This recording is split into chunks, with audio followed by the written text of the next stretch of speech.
Well, Brian, the Colorado Buffaloes have pretty much wrapped up preseason camp. Now they're in UCLA preparation mode. And so I figured it would be a good idea for us to get together and maybe go position by position and kind of review things. Just overall, what were your thoughts from covering those preseason practices virtually? Yeah, obviously interesting doing it that way, but I thought, first off, a lot of props to CU's sports information department for handling it really well. I thought they, did a really good job, especially that first day was kind of rough with the internet, but that was the only day that was really that bad. And I thought they did a good job with it. And Darrell and the players seemed to, take to it pretty quickly. So it wasn't that bad covering it that way. It's obviously, I miss the interaction with with you guys and the reporters hanging out before, and the little side conversations you can have with players and coaches. But considering the circumstances, not too bad. And I thought the Buffs, it sounded like had a pretty decent camp. I mean, everything you hear is going to be positive, but it sounds like there was a sense of urgency, and that the Buffs got better as time went on. Yeah, and we'll start with the quarterback position. I knew when Sam Neuer was named the starting quarterback what the reaction from a lot of fans would be: frustration.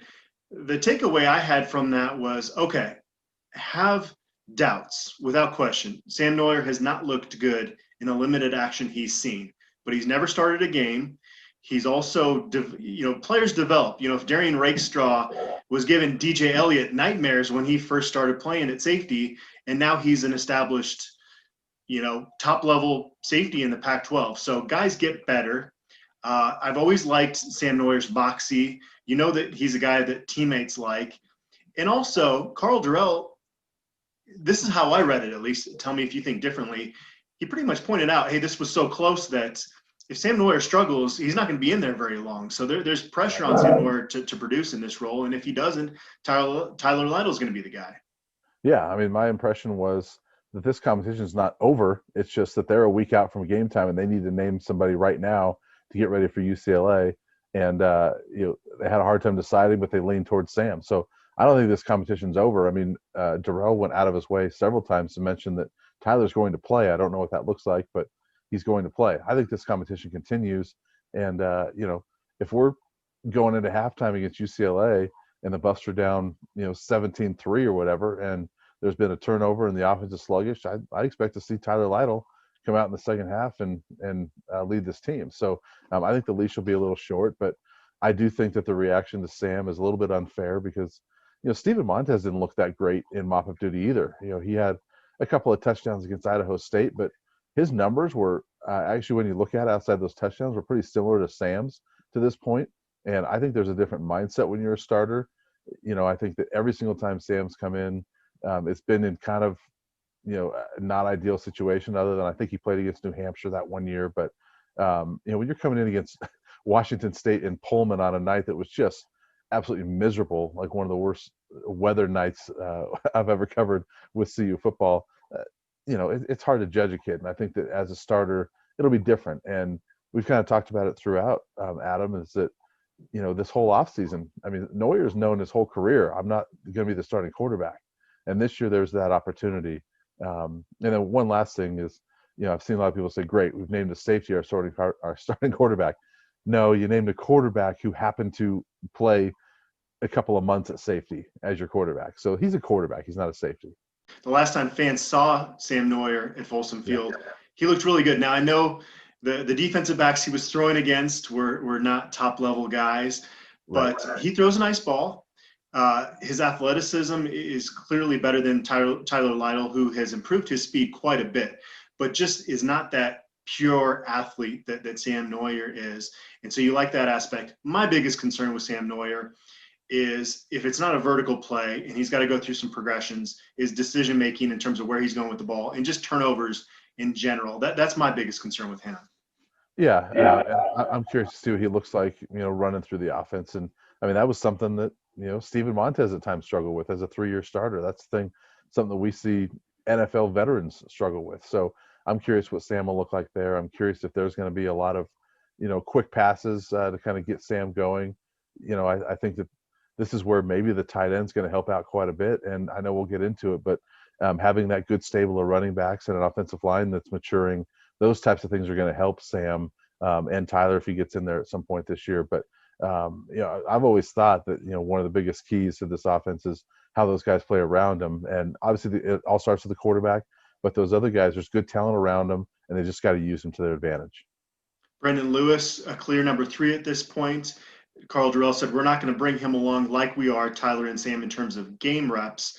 They don't have a Wildcat package for him, but very complimentary of his skill set and what he can bring towards the future. I think because Jaden Daniels had so much success at ASU, you bring this Brendan Lewis in and you think he's going to be your guy from day one. But really, we've talked about it before, the lack of 15 spring practices pretty much ruined any chance of him having a chance to compete for that job. Yeah, and coaches even mentioned that. I think it was Langsdorff mentioned it, the one time we talked to him, that's just really hurt him. And, you see true freshmen. I mean, Trevor Lawrence, Tua Tagovailoa, Jaden Daniels, they come in and they can be the starters, but that's pretty rare. I mean, for the most part, quarterbacks have to go through a development period. And I mean, Cepho Lufau started as a true freshman, but most of them go through a developmental period. And, it's not surprising in that regard. I know fans fall in love with the talent and what his high school film looked like and the fact that he's setting records in the weight room. Well, that doesn't mean that he can read a college defense and that he can grasp the college offense. And, I think he will at some point, but right now he's just not there. And I don't blame the coaches for, pointing towards the veterans at this point.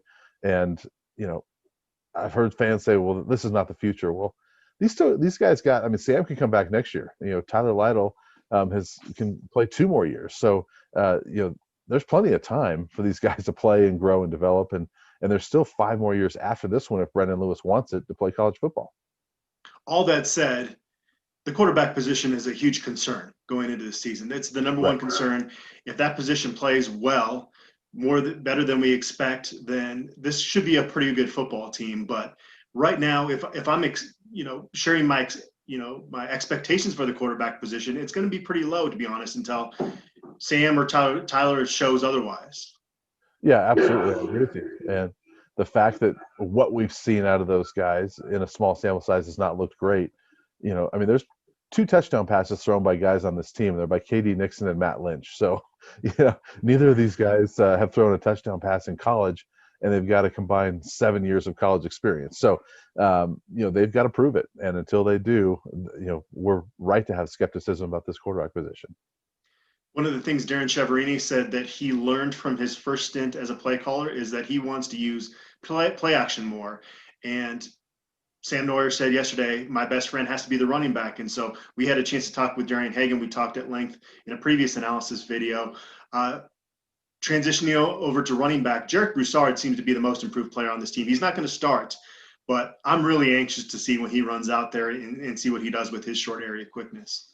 Yeah, I'm looking forward to it as well. And I'm curious if he's going to be in the return game as well. But I'm excited to see what he does. I'm excited to see how much better Alex Fontenot is and Jaron Mangum.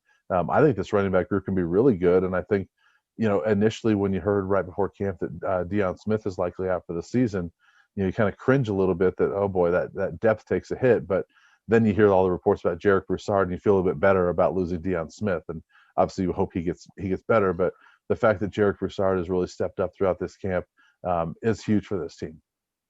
I kind of got the sense from these interviews, and they haven't released a depth chart, but I would guess Alex Fontenot, a clear 1, and then kind of 2A, 2B with Jaron Mangum and Jarek Broussard. Is that what you think as well?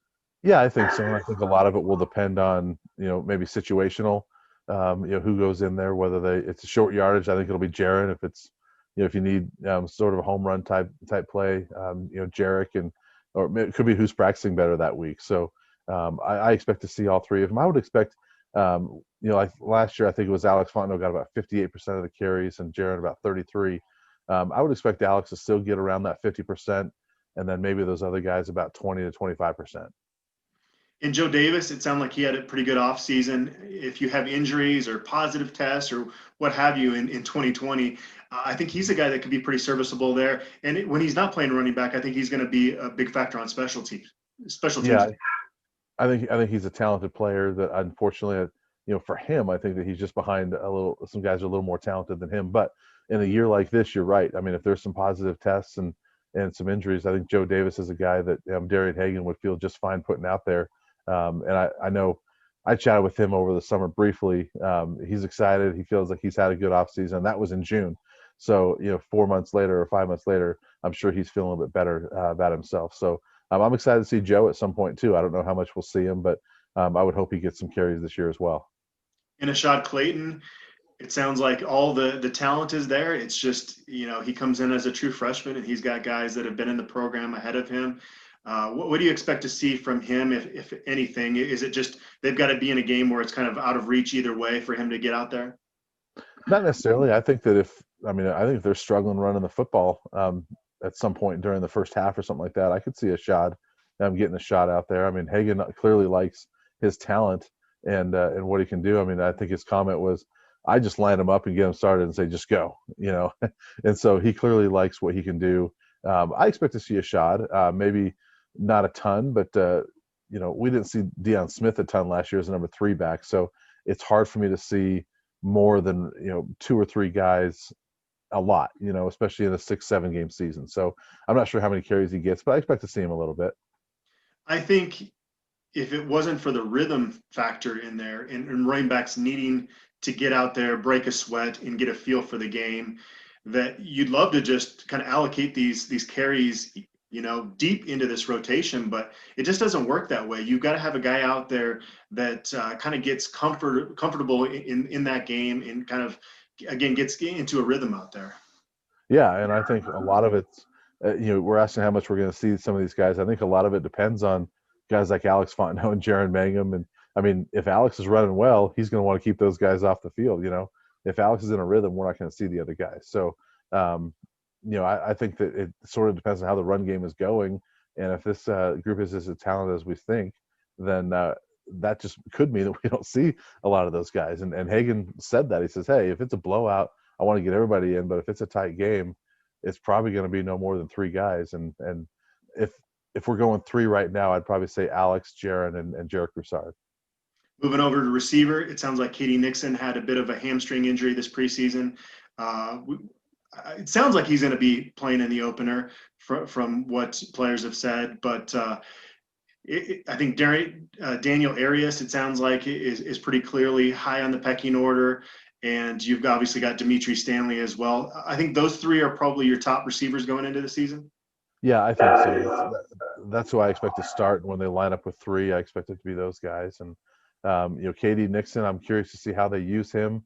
As I talked to Darren Chiaverini in the offseason, he sees him as a potential guy that can play a Visca type role, running the ball out of the backfield, and clearly not like Visca. He's got a totally different body than LaVisca, but potentially running the ball out of the backfield, doing some different types of things, lining up all over the field. I don't think we're going to see Katie lining up as a tight end or an H-back like Visca did, but I think Katie could have a pretty versatile role on this team. And then Daniel Arias is the one that I'm most excited to see. I think that he's a breakout candidate, and the Pac-12 doesn't know about him, but I think he's a potential all-conference player. Maybe the most forgotten guy or not talked about guy in this group is Maurice Bell, who we know has made big plays in scrimmages before. We have not heard really his name come up at all this preseason. Yeah, we really haven't. And, I think Darrell mentioned him one time as when I asked about returners that, Maurice is back there a little bit, but, he's a guy, was it the spring game or the fall scrimmage last year that he really, busted loose and had a huge performance. So there's a lot of talent in Maurice. And, if he gets an opportunity, he's another one of those guys to me, like a Joe Davis, like you mentioned, that if you get in a COVID situation and Maurice has to go in there, you feel good about it because I think he can go out there and play. I just don't think he's going to play over some of those other guys. And, Dimitri Stanley's another one that, we need to mention with Katie and Daniel. I'm excited to see his growth as well. He's just a sophomore, had a good year last year, and I'm eager to see what he can do. Yeah, and then you've got Jalen Jackson as well, who, great story. He's finally stayed healthy for a long period of time, made that big play in the Nebraska game last year, was really good on special teams. You'd imagine they're going to keep him in that gunner role because he was really quick getting down the field. And so he's a guy, again, talking about uncertainties of 2020, another guy you could plug in there and feel pretty good about. Yeah, and I don't remember how many catches he had last year, but in a shortened season, I probably don't see him getting more than 8 to 10 catches this year. But he's a guy that when you give him the ball, good things could happen, and he'll be a return game candidate as well, I think, and on those special teams. So I expect some good things out of him. I just don't know if he's going to touch the ball a lot, but he's another one that, if you have to throw him out there, it's fine. I think he'll play well. And Vontae Chenault, we don't know if he's going to be playing in the opener. I think there was maybe some disciplinary action that was going to come as a result of his off-the-field issue around the 4th of July weekend. But, he's another explosive guy. And you've got that talented group of 4 true freshman receivers. And one thing, I want to see those guys on a lot of special teams because – and this would be good for them, not only to get their feet wet at this level, but you think about trying to make an NFL roster down the road. If you have that background of, being a special teams guy – it's really going to help you make an NFL roster if you're kind of a fringe guy.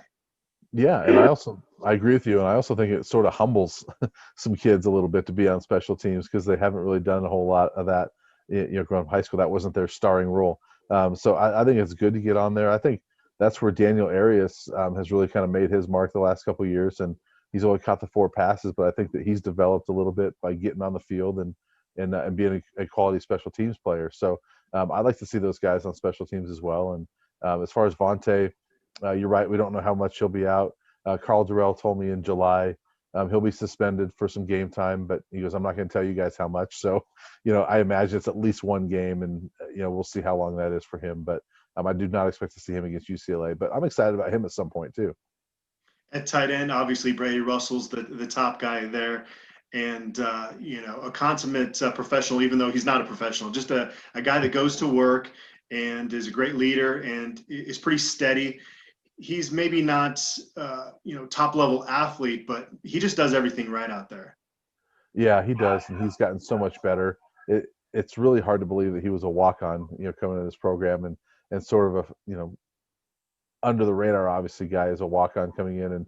And to me, he's one of the top tight ends in this conference. We did the media vote for all conference this week, and I put him at second team. I think that he's a potential all conference type of tight end. I think that he's just gotten better, and he caught a lot of passes last year. I don't know if he'll top that number this year in a shortened season, but I think he's going to be a big weapon and could be a really nice safety valve for Sam. Matt Lynch probably running number 2 there. He's earned quite a bit of praise from the strength staff. He's won some academic awards, and he's done, again, kind of following along with Brady Russell, just done everything right in the classroom and on the field. And a guy that transitioned from quarterback, caught a touchdown pass last year at UCLA against Arizona. And he's one of those guys in that senior group, especially because he's a walk-on, is a guy that you'd love to see back in 2021 too. But first we'll see what he does in 2020. Yeah, and he is technically a walk-on, but he spent the last 4 years as a scholarship player in the Pac-12. So this is a kid that is talented, and he's really taken to that tight end position. Taylor Embry said, "I wish I had him from the beginning because I think he could be really good." And so I expect to see him. Embry said he's going to play a lot. So whether it's blocking or catching the ball, I don't know, but I think when there's 2 tight end packages, I expect it to be Brady Russell and Matt Lynch. And you have Nick Fisher in there as well. It sounds like he's more of kind of a blocking tight end, even though he did catch quite a few balls at the Division II level, but just he's a bigger guy in that group. Yeah, he is, and he's probably the biggest guy. Well, he was the biggest tight end in the group until this last week when Nico Magri, the defensive lineman, moved over. But they're clearly wanting to add some size to that group, and Nick Fisher adds that. It just has the 1 year, so it'll be interesting to see what he does. But I think he might be in that running for that number 3, number 4, maybe a short yardage situation. You see him in there. And moving over to the offensive line, it's pretty clear who your starters are there. At left tackle, William Sherman. Left guard, you've got why am I blanking on Kari Cush, who Jarrell really raved about his development, and he was pretty good last year, which he said he's night and day from last year, and I thought he was pretty good last year. And then you've got center Colby Purcell, right guard Casey Roddick, and then right tackle Frank Phillips. So that's your starting group, and then Cannon Ray, your 5th guy there. What are your expectations there? We saw this group get better under Kapilovic last year, and Coach Rod comes in, and he's taken over a group that's got some experience now. But again, it's a group that they've got to play almost flawlessly not to get criticized, just because that's the nature of the beast at that position.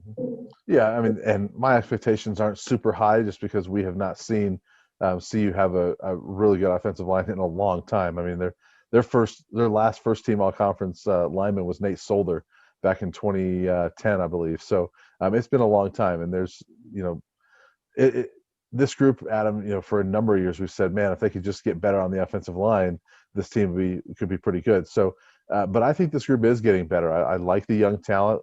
We've kind of said that for a couple of years now, and that young talent's now developing. I actually think William Sherman could break that streak of being all conference lineman.